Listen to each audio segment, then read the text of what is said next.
전도서 2장 12절에서 17절 말씀입니다. 내가 돌이켜 지혜와 망령됨과 어리석음을 보았나니 왕 뒤에 오는 자는 무슨 일을 행할까? 이미 행한 지 오래전의 일일 뿐이리라. 내가 보니 지혜가 우매보다 뛰어남이 빛이 어둠보다 뛰어남 같도다. 지혜자는 그의 눈이 그의 머릿속에 있고 우매자는 어둠 속에 다니지만 그들 모두가 당하는 일이 모두 같으리라는 것을 나도 깨달아 알았도다. 내가 내 마음속으로 이르기를 우매자가 당한 것을 나도 당하리니 내게 지혜가 있었다 한들 내게 무슨 유익이 있으리요 하였도다. 이에 내가 내 마음속으로 이르기를 이것도 헛되도다 하였도다. 지혜자도 우매자와 함께 영원하도록 기억함을 얻지 못하나니 후일에는 모두 다 잊어버린 지 오래일 것임이라. 오호라, 지혜자의 죽음이 우매자의 죽음과 일반이로다. 이러므로 내가 사는 것을 미워하였노니 이는 해 아래서 하는 일이 내게 괴로움이요 모두 다 헛되어 바람을 잡으려는 것이기 때문이로다. 아멘. 긴 방학을 끝내고 거의 2달 만에 다시 전도서 말씀으로 돌아왔습니다. 전도서 첫 번째 시간에 저희 신대원 교수님이었던 김성수 교수님의 말을 인용해서 이 전도서는 허무주의로 포장되어 있는 끈질긴 인생 탐구서다라고 이 전도서를 제가 소개해 드린 적이 있습니다. 그러니까 겉포장지는 헛되다라고 하는 외침으로 가득하지만 이 외침은 고민을 손쉽고 빠른 결론으로 끝내지 않고 절실하게 삶의 참된 의미를 찾으려는 전도자의 몸부림이었습니다. 전도자는 계속 이런 씨름을 해나가는 중에 지난 2장 앞부분에서는 인생의 쾌락과 즐거움을 통한 시험을 통해서 인생의 참된 의미를 알고자 했습니다. 그렇다고 해서 이 모든 시험들이 무분별하고 감각적인 쾌락만을 추구하는 것은 아니었고 탁월한 지혜의 통제 아래서, 그러니까 아주 절제 아래서 이루어진 실험이었다는 것을 알 수 있습니다. 단순한 쾌락부터 아주 고상한 기쁨까지, 자신이 직접 경험하는 이 자기 만족부터 타인을 유익되게 하면서 얻는 간접적인 만족까지 시도해 보았습니다. 그리고 이를 통해서 그는 굉장히 큰 성취감도 느껴보았습니다.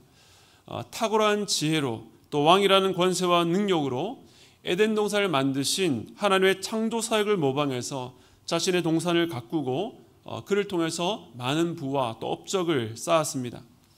하지만 결론은 안타깝게도 다 헛되어 바람을 잡는 것이다 라고 말합니다. 그 이유는 그가 찾는 즐거움과 기쁨의 방향이 하나님이 아니라 바로 자기 만족에 맞춰져 있었기 때문입니다. 즉 사람이 이 땅을 살아가면서 어떤 목표를 설정하고 그 뜻을 다 성취한다 할지라도 그것이 이 땅의 눈으로 보기에는 아무리 가치 있는 일일지라도 결국 이 자기 만족에 국한되어 있다면 허물을 이겨낼 수가 없다는 것입니다. 이처럼 전도자는 계속 해 아래에서 인간의 모든 수고를 무익하게 하는 이유를 찾으면서 어떻게 하면 이 한계에서 벗어날 수 있을까를 연구합니다. 1장 후반부에서는 지혜를 탐구했습니다. 전도자는 마음을 다해서 지혜를 써서 하늘 아래서 일어나는 모든 일들, 그 광범위한 주제들을 아주 세밀하고도 깊이 있게 살펴보았습니다. 하지만 역시 동일한 결론, 바람을 잡는 것처럼 허무했습니다. 왜냐하면 아무리 탁월한 지혜도 이 구부러진 것을 곧게 할 수 없다는 것, 즉 인생의 근원적인 문제를 해결할 수 있는 능력이 없었기 때문입니다. 또한 사람은 자기가 무엇이 모자란지도 셀 수 없는 한계 안에 있습니다. 즉 자신의 무지가 얼마나 깊고 얼마나 넓은지 가늠할 수가 없다는 것입니다. 그래서 전도자가 이 지혜에 대해서 고민해 본 결과 지혜와 지식이 많아질수록 번뇌와 근심이 더해진다라고 고백했습니다. 어떤 면에서는 참 충격적이라 할 수 있습니다. 그리고 오늘날 이 시대가 우리에게 말하는 것과는 전혀 다른 결론입니다. 이 세상은 우리가 지혜와 지식이 부족해서 번뇌와 근심이 많은 것이지 점점 기술과 지혜와 지식을 쌓아가면 현재 우리를 괴롭게 하는 많은 번뇌와 근심에서 장차 벗어날 수 있을 것이다 라고 약속합니다. 하지만 전도자를 통해서 알 수 있는 실상이 무엇입니까? 다른 사람들보다 더 지혜롭고 더 많은 지식을 쌓았는데 오히려 어리석고 무지한 자들보다 더 많은 번뇌와 근심으로 괴롭다 하는 것입니다. 그리고 오늘 우리가 읽은 본문은 또다시 지혜에 대한 고찰입니다. 결론부터 말씀을 드리자면 제가 방금 설명해 드렸던 그 한계를 벗어나지 못합니다. 그럼에도 이 전도자는 거기서 무언가를 찾으려고 애쓰는 것을 볼 수 있습니다. 이처럼 사람이 한 번 결론 내린 주제를 다시금 꺼내는 이유가 무엇이겠습니까?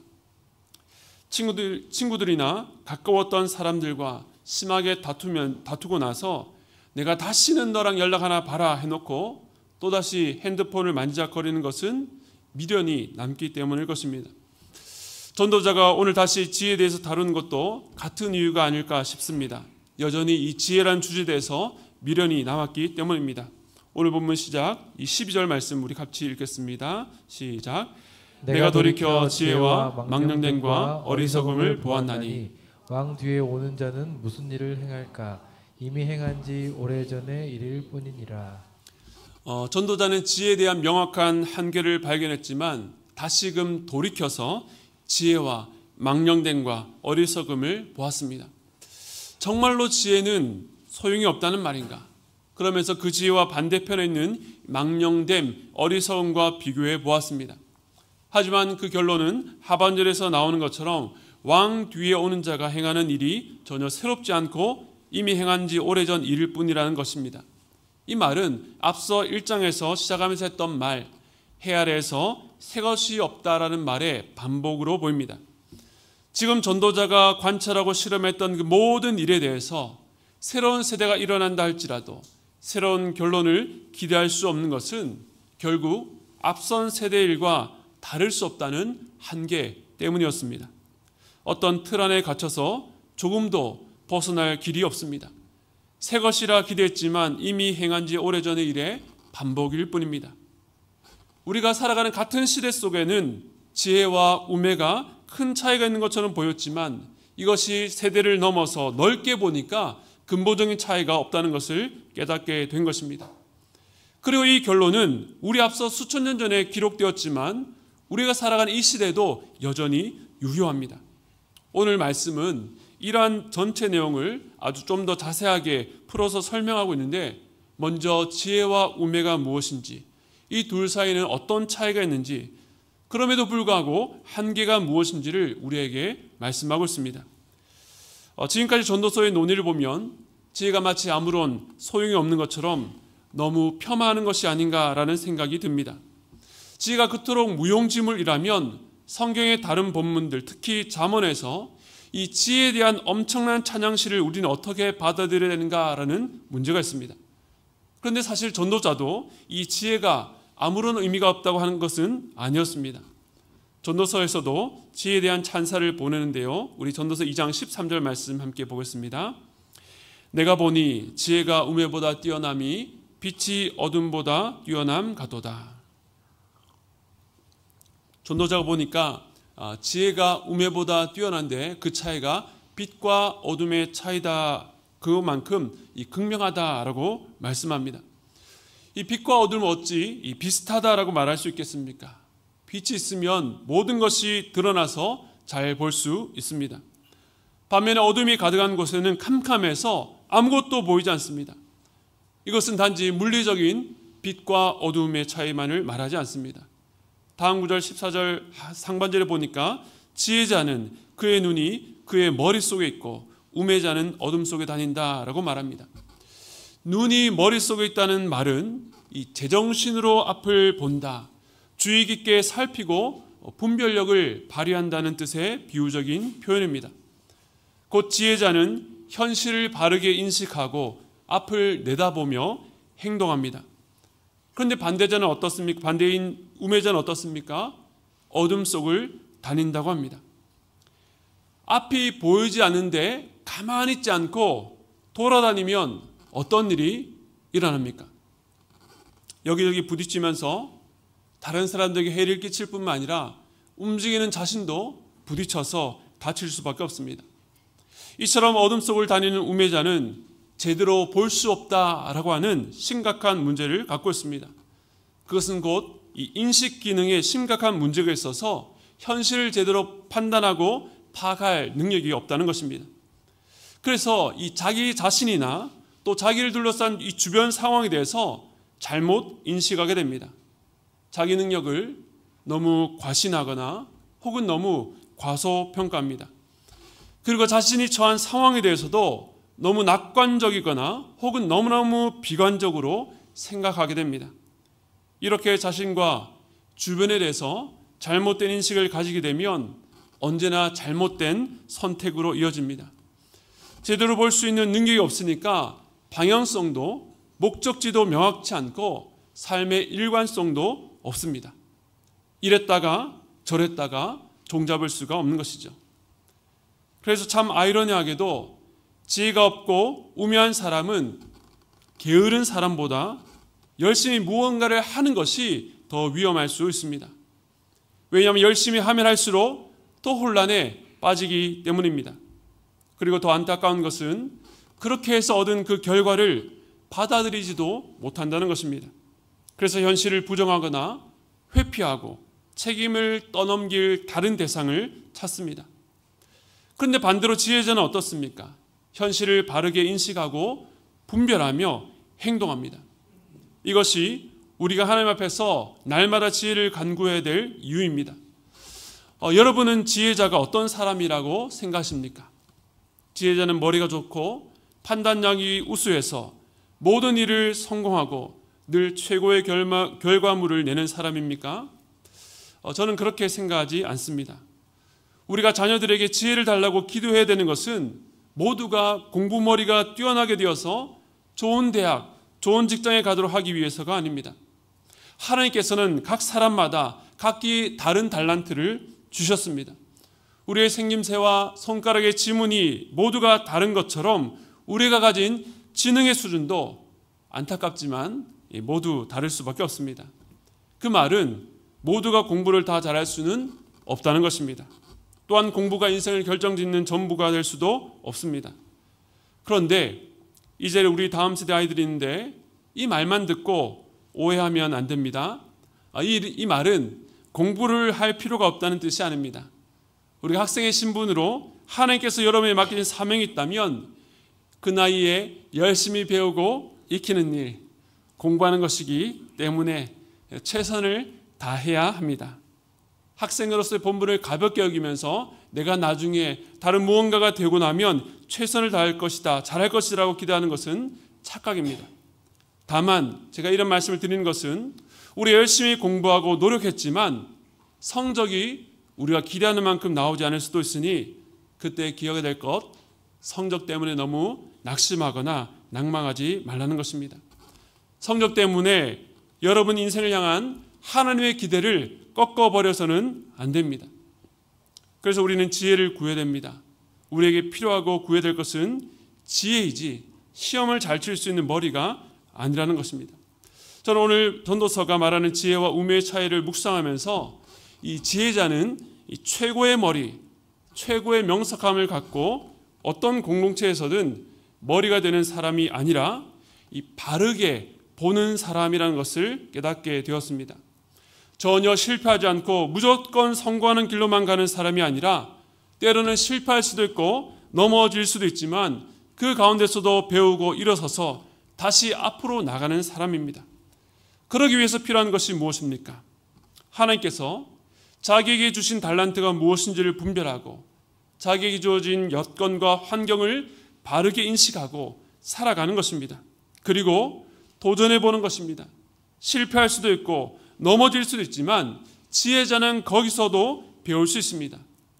그것이 끝이 아니라 하나님께서는 그 실패를 통해 배운 것으로 말미암아 그 다음 스텝을 인도하시기 때문에 그렇습니다. 그것이 바로 지혜자입니다. 제가 이 말씀을 묵상하면서 사도 바울의 고백이 떠올랐는데요. 우리 빌립보서 4장 11절과 12절 말씀 우리 한번 같이 읽어보도록 하겠습니다. 함께 읽겠습니다. 시작.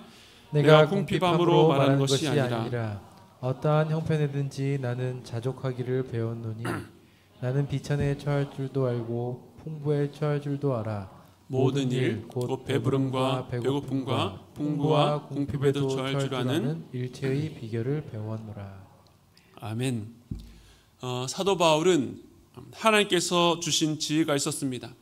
그래서 어떤 형편에서든 자족할 수 있었습니다. 비천이나 풍부나 어떤 형편이든 그에게는 상관이 없었습니다. 그 어떤 상황에서도 하나님 주신 지혜로 주어진 환경과 자기 자신에 대해서 바르게 인식하고 볼 수 있는 그 일체의 비결을 배웠기 때문입니다. 이러한 지혜가 저와 여러분의 있기를 축복합니다. 이처럼 어둠 속에서 헤매는 인생과 앞을 보고 살아가는 인생의 차이는 우매와 지혜의 차이입니다. 전도자는 이러한 차이로 인해서 지혜자와 우매자들의 삶에서 맺는 열매가 분명히 다르다는 것을 알고 있었습니다. 하지만 그럼에도 불구하고 넘어설 수 없는 결정적인 한계가 있다는 것도 깨닫게 되었습니다. 전도서 2장 14절 하반절에 보면 그들 모두가 당하는 일이 모두 같으리라는 것을 나도 깨달아 알았도다.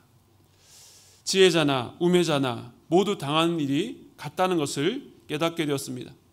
아직 이 일이 어떤 일인지 알 수 없습니다. 그런데 지혜자는 살아가면서 자신의 지혜로 우매자가 어리석기 때문에 겪는 그 어려움과 실패는 겪지 않을 수는 있지만 결국에는 모두 다 같은 일을 당할 수밖에 없는 한계를 보았던 것입니다.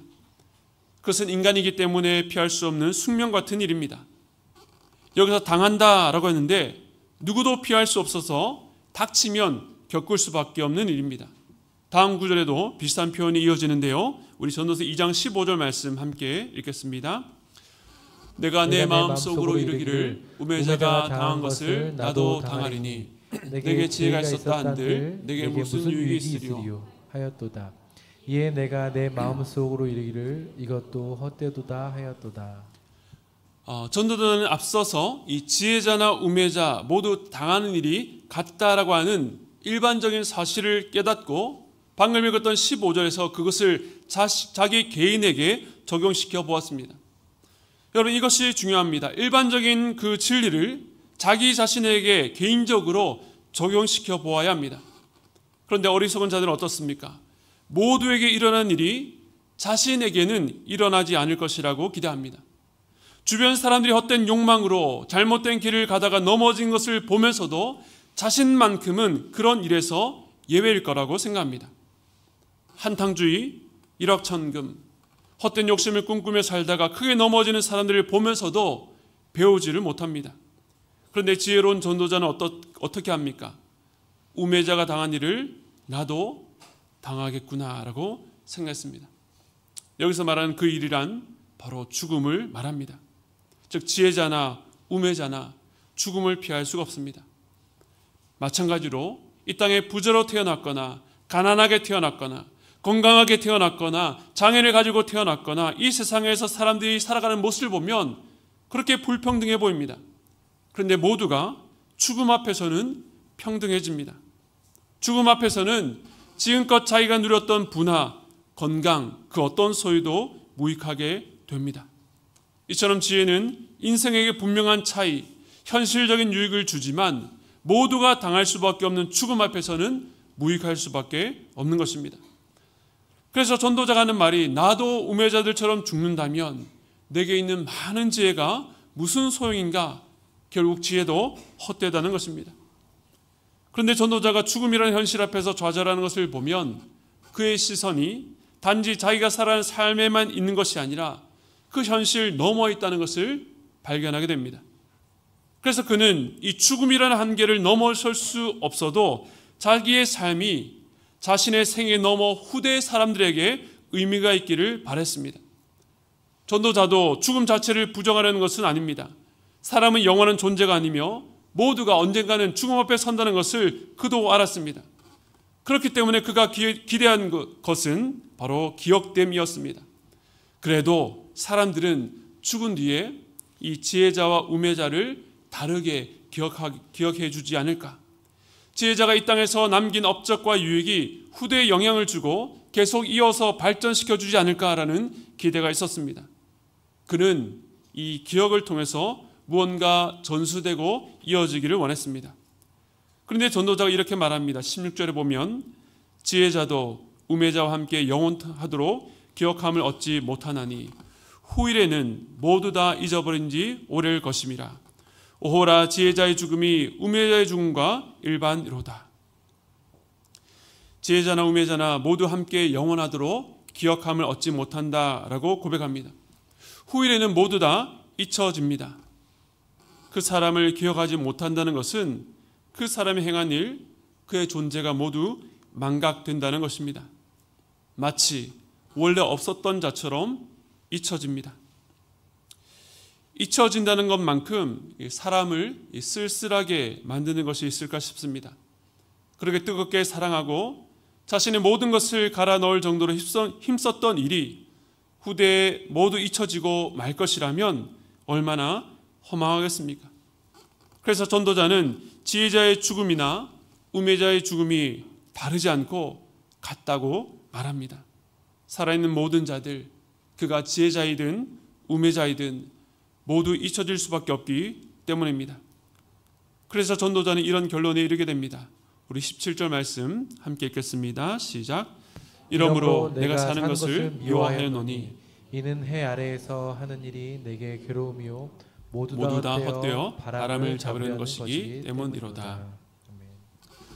전도자는 이제 사는 것, 인생 자체를 미워합니다. 혐오하고 증오합니다.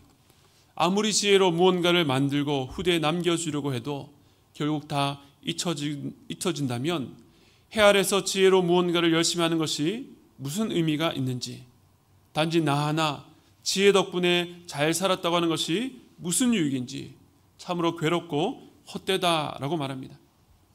이처럼 지혜와 우매는 사람의 인생에 분명히 큰 차이를 만들어내지만 결국 죽음 앞에서 근본적인 차이가 없다는 것이 오늘 본문의 결론인 것입니다. 이렇게 사나 저렇게 사나 마지막에 다 같이 죽고 결국 잊혀진다면 해 아래서 하는 모든 수고가 무언가를 이루려고 하는 그 시도 자체가 괴로운 일일 뿐이라는 것입니다. 우리는 오늘 본문을 통해서 이 지혜와 우매의 차이에 대해서 생각해 보았습니다. 지혜와 우매는 빛과 어둠의 차이만큼 현격한 차이가 있었습니다. 그저 뭉뚱거려서 똑같다고 치부할 것이 아닙니다. 그러나 그 엄청난 차이에도 불구하고 똑같이 한계를 벗어날 수는 없었습니다. 그것이 이 해 아래 세상의 한계입니다. 우리가 사는 이 세상 속에서는 지혜와 우매의 차이처럼 사람들이 저마다 가진 것들로 인해서 엄청난 격차를 느낄 때가 있습니다.